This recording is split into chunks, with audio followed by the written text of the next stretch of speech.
Salut à tous, c'est Julien. Aujourd'hui on se retrouve dans une nouvelle vidéo et on va parler des nouveautés d'Apple.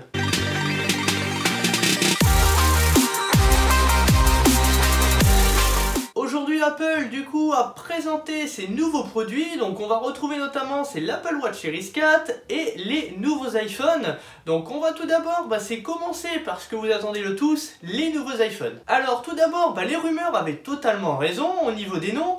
Donc on a deux tailles d'écran, on a l'iPhone XS et l'iPhone XS Max. Donc deux tailles d'écran, on a également du coup ces trois couleurs, donc les couleurs existantes, le noir, le blanc et maintenant on va voir le petit coloris or. On a de l'IP68 donc à 2 mètres de profondeur pendant 30 minutes, comparé c'était IP67 1 mètre 30 minutes sur l'iPhone 10 classique. Donc l'écran c'est un écran toujours qui est Super Retina, donc 5,8 pouces comme on a sur l'iPhone 10 classique. Et le 6,5 pouces, donc comme on va retrouver donc sur le modèle Max qu'on va avoir, donc c'est à peu près en gabarit ça va être la même dimension que l'iPhone 8 Plus.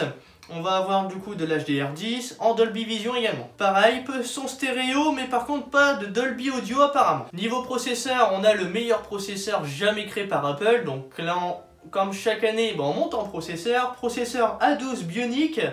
Donc on a pareil la capacité jusqu'à 512 Go également, donc c'est une première sur un iPhone il me semble. Selon Apple du coup l'iPhone 10S est taillé vraiment pour la réalité augmentée, donc moi c'est ce que j'ai noté, la puissance notamment pour les jeux. On a beaucoup eu de démos notamment pendant la conférence, notamment avec des jeux, tout ce qui est également réalité augmentée. Autre chose sur l'appareil, on a la caméra qui est améliorée, 12 mégapixels, donc toujours avec la meilleure ouverture.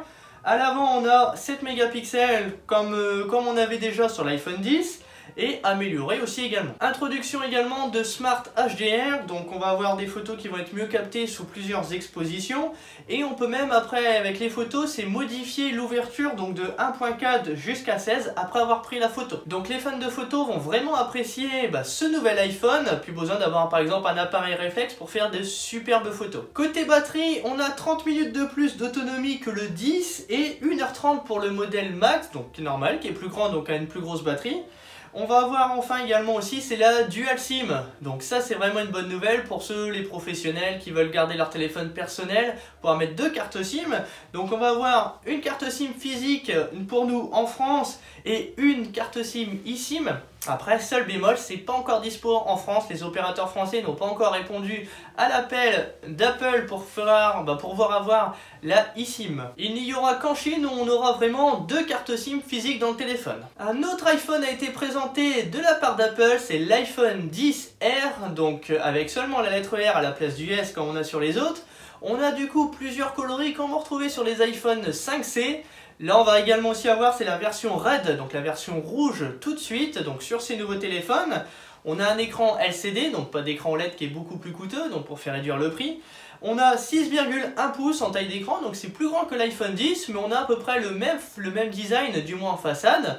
On va retrouver notamment donc Face ID, toutes ces choses là. Téléphone qui est IP67 comme l'iPhone 10 classique, donc avec un écran à l'arrière en verre normalement pour la recharge sans fil. Par contre, pas de 3D Touch sur ce téléphone-là, mais on a du Haptic Touch, donc pour remplacer sans appuyer un petit peu plus fort sur l'écran. Comme j'ai précisé, Face ID du coup qu'on va retrouver sur ce téléphone-là, donc c'est le Face ID à peu près deuxième version qu'on retrouve sur le 10S. Même processeur également que le 10S, processeur A12, donc beaucoup plus performant notamment pour les jeux. Même appareil photo avec un seul capteur, par contre pas le 2 comme on a sur l'iPhone 10 ou le 10S. Meilleure autonomie de 1h30 de plus qu'un iPhone 8 Plus. Niveau tarif pour ces deux téléphones, donc on a l'iPhone 10S et la version Max qui sont en 64, 256 et 512 Go. On a du coup un prix à partir de 1159 € pour le 10S normal et 1259 € pour le 10S Max. Niveau précommande, on est au 14 septembre, donc dès vendredi, pour la précommande et disponibilité le vendredi d'après, donc le 21 septembre. Côté iPhone XR, on a du coup 64, 128 et 256 Go à partir de 859 €, donc tout dépendra du stockage. Précommande à partir du 19 octobre et disponible en vente à partir du 26 octobre. Niveau catalogue, l'iPhone SE, l'iPhone 6S et l'iPhone 10 quittent le catalogue.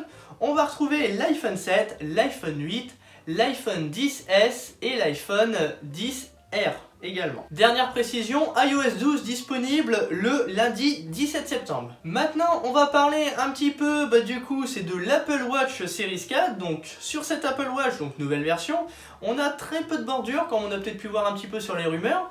Donc ils ont rogné les bordures comme on avait sur l'iPhone 10. Deux nouvelles tailles d'écran, mais dans le même format, du coup, donc ça va être la 40 et 44 mm. Donc ils vont remplacer la 38 pour le 40 et la 42 pour le 44. On va gagner à peu près 2 mm.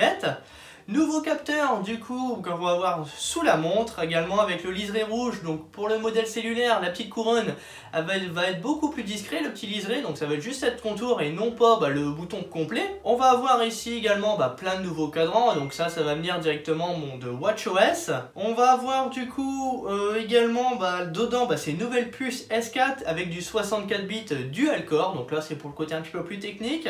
Meilleur haut-parleur et également le micro qui est amélioré et qui a même changé de côté en fait pour éviter tout simplement les échos quand on va parler avec Siri. L'Apple Watch est également capable donc de détecter les chutes que vous allez faire éventuellement, donc grâce à ces nouveaux capteurs. Si par exemple vous ne faites pas de geste, et l'Apple Watch va directement en fait avertir les secours sans que vous n'ayez rien à faire. On va avoir également beaucoup de nouveautés dont l'arrivée, donc ça c'est une première mondiale apparemment, donc pour tout ce qui est grand public, c'est l'électrocardiogramme qui arrive. C'est la première fois donc sur un produit distribué en masse, vendu en masse, pas notamment dans des magasins spécialisés. Autre chose qui est à peu près passé un petit peu inaperçu, c'est le Bluetooth 5.0 sur cette montre. Donc là, notamment le Bluetooth qu'on va retrouver également sur des nouveaux iPhones également. On va voir du coup beaucoup de coloris, enfin de versions disons, avec les bracelets. On va voir le coloris donc gris sidéral, le coloris or qui va revenir. Donc comme moi j'ai directement, donc ça c'est vraiment un plus. Et on va retrouver également un coloris gris clair argent. L'Apple Watch Series 4 donc est disponible à partir de 429 € donc en normal et 529 € pour le modèle cellulaire. Attention, il n'y a toujours que Orange qui est compatible en précommande à partir donc de vendredi 14 septembre, disponible le 21 à l'avant. Pour finir avec quelques petites nouveautés, donc c'est le HomePod qui va venir s'enrichir donc de quelques petites nouveautés comme je viens de vous dire, notamment avec la prise en charge des appels. On va retrouver également aussi, donc c'est du Dolby Atmos sur tout ce qui est tvOS. Donc ça va être à partir d'iOS 12, donc dès lundi le 17, qu'on va retrouver ça sur le petit boîtier télé. On va avoir également, donc c'est macOS Mojave, enfin je sais pas si je le prononce bien, qui arrive du coup celui-ci le 24 septembre. Concernant du coup donc les AirPods, donc directement les écouteurs sans fil d'Apple et le AirPower, donc on n'a pas de nouvelles, sachant que le AirPower on n'a pas de nouvelles en fait depuis plutôt un an. Je crois qu'il avait été présenté il y a un an au moment de l'iPhone 10. Voilà en gros pour le résumé du coup des annonces d'Apple ce soir. N'hésitez pas du coup à me dire vous ce que vous en pensez, si vous allez acheter les nouveaux produits, les nouveaux iPhones ou la nouvelle Apple Watch. Dites-moi tout ça dans les commentaires, ce que vous pensez également des prix. N'hésitez pas à partager la vidéo, à lâcher un petit pouce bleu. N'hésitez pas également à me rejoindre sur les réseaux sociaux. Et moi je vous dis à bientôt, salut!